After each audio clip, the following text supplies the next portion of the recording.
Question: Matt wants to know, what are the best 3 exercises for biceps? All right, so number 1 would be spider curls. I love spider curls. That's the one where you're leaning forward on a bench, chest is up on there, and you really get that great contraction. I've shown you how to do them. Yeah, no, I absolutely love them because, again, you don't have much momentum, right? So it's just all in your arms, all in your biceps. It burns. It burns. So yeah, that's number 1. My second exercise, I love hammer curls. Hammer curls, good forearm activation, bicep brachialis.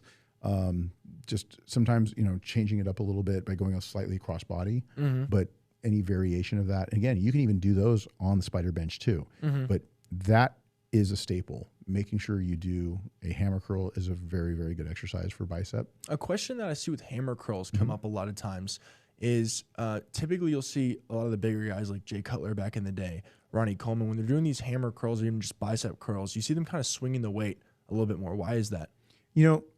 Back then there was a lot of body English, and I still think that it works. You just got to be careful not to do too much, because then you will end up swinging the weight, and it's just all of the momentum is what's carrying the weight up and down, and it's not really putting enough force on the actual bicep. Right. But I think a little bit of that, we call that body English, adding a little bit of that momentum, especially on the heavier weights, is okay. But for the most part, you want to try to keep it, especially on the eccentric on the way down, you want to keep it a little bit slower.